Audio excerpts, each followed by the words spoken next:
How to find a good house to flip. Good deals aren't found, they're filtered. I'll show you the criteria we use to instantly know if a house is a good flip or not.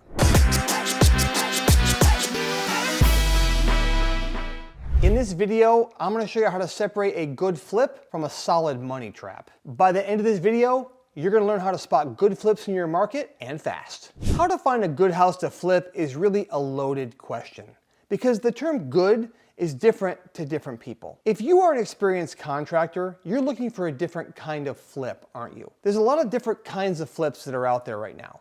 And we teach on 7 different kinds of flips. One is called a contract flip, where you literally flip the contract. You never own the house. You put a house under contract, you sell it to another cash investor, and you flip the contract to make $5,000, $10,000, $15,000 in that deal. Next, there's a flip called an as-is flip. That's where you buy a house as is because you bought it so cheap, you're able to actually put it back on the market without ever doing anything to it and making a significant profit. And then you have a repair flip. A repair flip is when a house is unmortgageable for some minor reason. It has chipping paint. It has a broken hot water heater. It needs the front step fixed. Some simple repair, you buy the house, you make that repair for $1,000, $2,000, you put it back on the market and you sell. That's a repair flip. Then you have the ones you see on HGTV that are more of a cosmetic flip. And that's when you just go in and make a house updated, make it look beautiful, put some new paint, some new kitchen cabinets, some new flooring, and boom, you sell that house. Then you have a full renovation flip. So a full renovation flip is just that.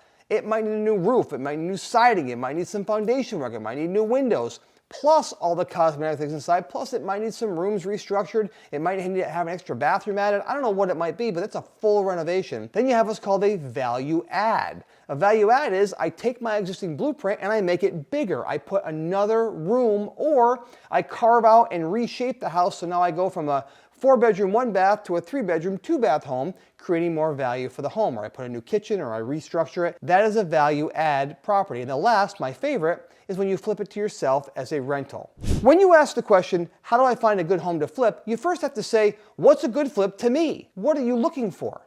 So you have to define that. If you're someone who's just going to wholesale properties, you have a different mindset for what you're looking for. If you're someone who just does cosmetic flips, well, you have a different mindset of what you're looking for. If you're looking for rentals, you have a different mindset of what you're looking for. So let's pick one. Let's say that your risk tolerance lies in the first few.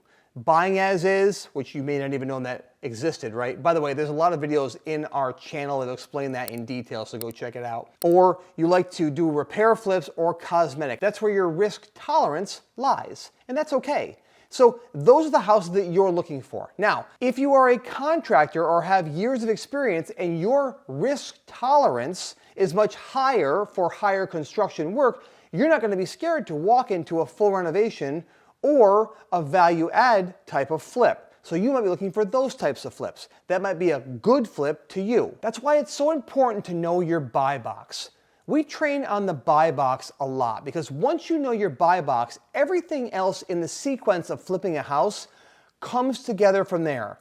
We always teach on how to find, fund, fix, flip, and hold houses. Well, when you find a house based on your buy box, the funding comes naturally, and then the renovations and the fixed part, they start to come naturally too because they're already in your buy box, they're in your comfort zone. So what is a buy box? The buy box is when you know the key indicators. What location are you looking for? What size are you looking for? What bathroom, bedroom count are you looking for? What neighborhood are you looking for? And then, what is my risk tolerance? What am I looking for in a flip? So again, what's a good flip is a loaded question. I would ask you, what do you want to flip? What kind of a house do you want to flip? No matter which kind you choose, there are some common themes. Number one, avoid these deal killers. I would recommend that you stay away, if you can, from busy roads. A lot of end buyers don't like busy roads. I would try to stay away from houses that are under 1,000 square feet, 2-bedroom, 1-bath type homes. They're very difficult to sell, especially if the market gets tight. That's a very difficult type of house to sell. Unless you have a very high risk tolerance for